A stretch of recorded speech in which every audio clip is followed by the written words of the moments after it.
Non, non, non, pas du tout. Pas du tout parce que je l'avais prévenu qu'en rentrant en France, j'ai pas beaucoup de temps pour moi en fait. J'ai pas beaucoup de temps pour moi, je voyage beaucoup, tout à droite, à gauche, j'ai très peu de temps pour moi et même pour mes amis. Et je l'ai prévenu, hein, je l'avais averti de ça. Et donc du coup on a pris nos distances en revenant. On s'est revu une fois, mais c'était voilà, c'était vraiment amical. Voilà, c'était vraiment pour se revoir, pour discuter et tout, mais voilà. Je préférais lui dire la vérité en lui disant que ça allait être compliqué de créer quelque chose à l'extérieur, sachant que, surtout quelque chose de stable, sachant que je suis tout le temps à droite, à gauche, en booking, à Paris, à Lyon, et à l'époque j'avais encore les restaurants, j'étais responsable de 2 restaurants, en plus des bookings, tout ça. Donc je l'avais prévenu à ça, je voulais ne pas lui vendre de rêve, pour pas qu'en arrive en France, elle se dise bon, devant les caméras il m'a vendu du rêve, c'est un acteur, et en rentrant en France, voilà, il me l'a fait à l'envers, alors que pas du tout. J'avais un peu d'appréhension parce que je me demandais comment elle allait être face à la survie, aux épreuves, etc. Parce que la connaissance de l'Australie, je savais que c'était une princesse en quelque sorte. C'est vrai que toujours bien pomponnée, sa salle de bain dans la chambre, toujours, tu vois. Et donc je me suis dit, bon, est-ce qu'elle va avoir ce tempérament de battante ou est-ce que farniente, bronzage sur la plage. Donc voilà, j'avais un peu d'appréhension. J'ai des amis qui m'ont dit qu'ils l'ont vu avec son mec. Mais je sais pas qui c'est, je sais pas à quoi il ressemble. Moi j'ai jamais vu. Et puis si des amis à moi ne me le disent pas, je suis pas au courant parce que je la suis pas sur Insta où on a coupé totalement les ponts. Non. Célibataire à 100%. Voilà. C'est un peu le même délire que quand j'étais en Australie, c'est que j'ai peu de temps pour créer quelque chose de stable. Donc du coup, au lieu de faire croire à quelqu'un que ça va durer ou autre, je préfère prendre mes distances et être honnête. Et je pensais vraiment qu'elle était attirée par moi parce qu'il y avait des regards assez soutenus, des actions un peu bizarres, un peu ambiguës qui ont fait que pour moi ça devenait gênant. C'est-à-dire que le premier shooting c'était un peu gênant, le deuxième shooting c'était très gênant et après c'est devenu limite du supportable. Donc du coup en fait j'ai sorti ça pour que aussi elle prenne des distances sur ce qui me semblait être de l'ambiguïté, pour couper court à ce malaise qui me trottait en fait. Quand on voit les épisodes, on voit pas ça, et elle parle que de Kevin. Mais peut-être que c'était une stratégie pour rendre fou Kevin. Peut-être, hein. Peut-être, sachant qu'elle fait que parler de Kevin toute la journée, peut-être que c'était une stratégie de se rapprocher d'un pote à lui qui n'était pas Paga, pas Nico, etc., qui était renouveau dans l'aventure.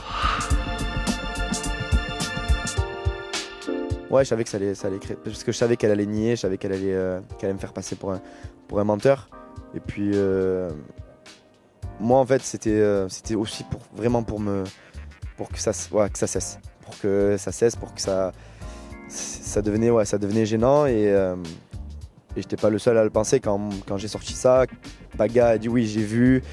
Il y a des choses au montage qui ont été coupées, du style quand je jouais au piano, à chaque fois elle venait, elle débarquait, ah c'est trop beau, vas-y continue. Même Kevin l'avait vu, Paga l'avait vu quand il venait de se séparer avec Kevin. Carla qui vient, je suis en train de faire la sieste, qui me réveille, il dit viens on joue à Ni Winnie, non, je suis pote de ton ex, tu viens me... on joue à Ni Winnie, non, alors c'est quoi pour toi, c'est quoi la femme idéale, c'est quoi ton type de fille? Gênant. Quand tu regardes les épisodes, tu comprends pas trop pourquoi je sors ça. Quand tu vois les épisodes, comment d'un coup je sors ça, c'est normal que les gens, les téléspectateurs ne comprennent pas. Mais faut savoir qu'il y a beaucoup de choses qui sont pas montrées. Il y a beaucoup de off, beaucoup de montage. Donc le montage a fait que pour le coup, elle qui nie, qui me fait passer pour un mytho, le montage fait que c'est pas en ma faveur. Donc je peux comprendre que les gens se disent mais c'est un mytho le mec.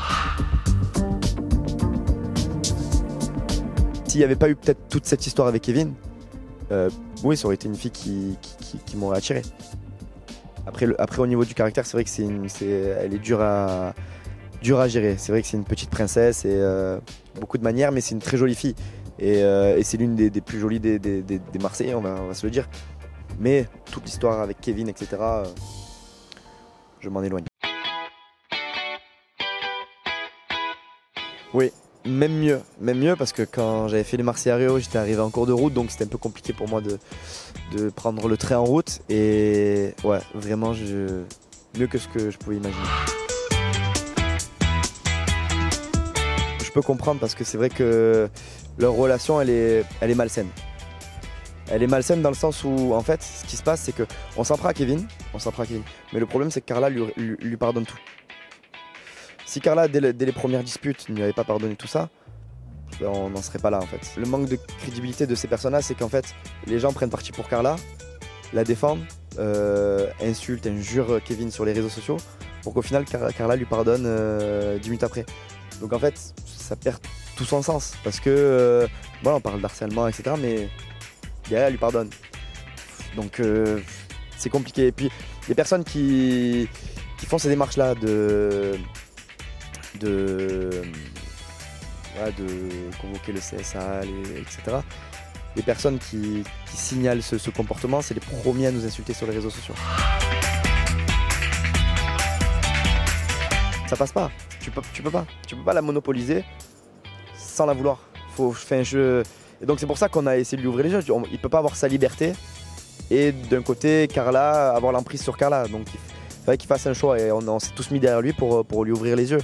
Il était aveuglé par sa fierté d'homme. Aujourd'hui, juste j'espère que ça va pas se reproduire parce que c'est intense quand même dans une maison de voir ça, un couple se déchirer de la sorte, sachant qu'ils s'aiment à mourir les deux. Même je pense aujourd'hui, ils ont encore des sentiments même pour l'autre. Mais c'est horrible de voir ça, c'est horrible. En fait, Kevin, le connaissant très très bien, je sais qu'en fait ses infidélités, c'est pour qu'elle le quitte.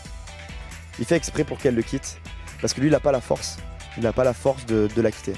Parce qu'il aime trop, parce qu'il n'aura jamais le courage de la quitter. Et en fait, en gros, en faisant ça, il la provoque, et parce qu'il voulait être célibataire. Ça se voyait, il voulait être célibataire, il aime sa liberté, il aime pouvoir sortir avec ses amis, draguer, plaire, il aime ça. Et en étant en couple, il aime en mourir Carla, mais il a aussi ce côté de lui, c'est cette partie de lui qui veut être célibataire. Donc je pense que c'est pour ça qu'il faute, pour justement créer la rupture en fait. Parce qu'il a peut-être pas le cran de la quitter, peur de souffrir, etc. Il préfère lui laisser le monopole de la rupture. Honnêtement, vu comment ils sont imprévisibles les deux. Donc même dans les Marseillais, on pensait que c'était vraiment terminé, totalement terminé. Hein, jusqu'à ce qu'ils s'embrassent et qu'on raisonne un peu Kevin. Mais franchement, je sais pas. Là, aujourd'hui, c'est bel et bien terminé. Mais je pense que le jour où, imaginons, dans une aventure, Carla trouve quelqu'un, parce que c'est pas encore arrivé. Je pense que peut-être que Kevin ouvrira les yeux. Bah ouais, j'ai essayé de le faire comprendre quand je suis arrivé dans l'aventure en disant que j'étais pas venu pour me mettre en couple, j'étais venu vraiment pour kiffer, pour kiffer Australie, profiter et retrouver ma famille des Marseillais, tu vois. Et ben, rapidement, Camille, Julia et les autres qui sont derrière qui disent bon allez, fais un choix, choisis. Donc tu vois, ils m'ont un peu poussé dans la relation. Et puis le feeling c'est super bien passé avec Camille, il a été instantané on va dire. Donc je me suis dit bon, pourquoi pas tenter quelque chose, me mettre en couple avec elle, mais tout en essayant de lui faire comprendre que j'avais vraiment pas envie de me prendre la tête, que si je me mettais en relation avec elle, c'était vraiment que pour le côté kiff, pas pour les prises de tête, etc. Absolument pas, parce qu'en fait, en gros, elle m'avait préparé à sa venue, c'est-à-dire qu'elle m'avait déjà préparé, en gros, elle m'avait déjà dit pendant le tournage, il y a mon ex qui avait été contacté, normalement il devrait venir, etc. Donc moi je m'étais préparé à la venue de son ex, pas de son mec. Je doute pas de sa sincérité quand elle était avec moi, dans le sens où je savais qu'elle était très attachée à moi et que dans sa tête c'était terminé avec Tony, mais sauf qu'à partir du moment où tu dis pas à une personne que c'est terminé, à quel moment tu es séparé de cette personne? Mais à la limite, si elle m'avait dit les choses, si elle m'avait dit écoute voilà, avant de venir en Australie, ben, je fréquentais quelqu'un, on s'est pas vraiment quitté, mais voilà. Qu'elle soit franche, qu'elle me le dise. Et puis il y a des jours off, on a des jours off le dimanche, tu peux l'appeler et lui dire écoute voilà j'ai rencontré quelqu'un, voilà. Mais au moins c'est clair, au moins la relation est saine. Sauf qu'en me cachant ça à moi et à lui, il y a eu ce quiproquo avec Tony. Du coup moi pensant que lui il voulait la faire à l'envers alors que non, il y a eu cette dispute et ce gros clash avec lui. Mais c'est après que j'ai compris les choses en fait. Ça me manquait, tu vois, cette complicité qu'on avait, ces délires. C'est après quand tu es dans une aventure que tu as un binôme en fait, c'est parce que c'est devenu mon binôme. On était en couple, mais ouais, c'est un pilier. Ben, l'aventure est différente. Et donc du coup, ça me manquait ces délires que j'avais avec elle. Donc j'ai décidé de lui pardonner. Je suis très rancunier de base, hein, je suis très rancunier. Mais ça me manquait, puis je me suis dit, je suis vraiment venu pour pas me prendre la tête. Là, je suis rancunier, je lui fais la misère alors que c'est bon. Je peux lui pardonner. Comme je l'ai dit dans un épisode, si j'étais amoureux à ce moment-là, je pense que j'aurais pas pu lui pardonner. Donc, vu que moi, n'étant pas amoureux, j'ai pu lui pardonner plus facilement.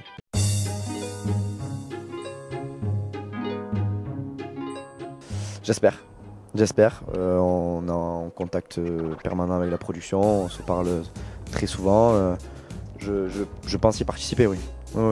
Il n'y a pas de raison pour que j'y sois. J'avais fait une mini apparition dans les Marseillais contre les Ch'tis à l'époque, mais j'avais pas pu rentrer.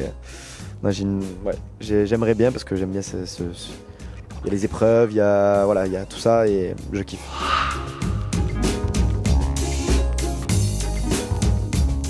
Depuis le début, je suis sur W9, ça se passe super bien. J'ai des contacts avec d'autres productions qui me contactent, d'ailleurs même encore aujourd'hui. Mais pour moi, il n'est pas question de changer de chaîne ou même de programme. Aujourd'hui, je suis avec les Marseillais, j'ai réintégré la famille des Marseillais. Je compte bien y rester et tant que le programme cartonnera et qu'ils voudront de moi, je serai Marseillais.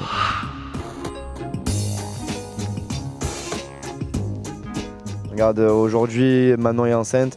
Julien va être papa et on fait des records d'audience encore. Donc non, je pense que les gens sont curieux de voir aussi comment va être Julien en tant que papa et non, ça peut continuer encore un bon moment. Les gens suivent les Marseillais depuis 5 ans.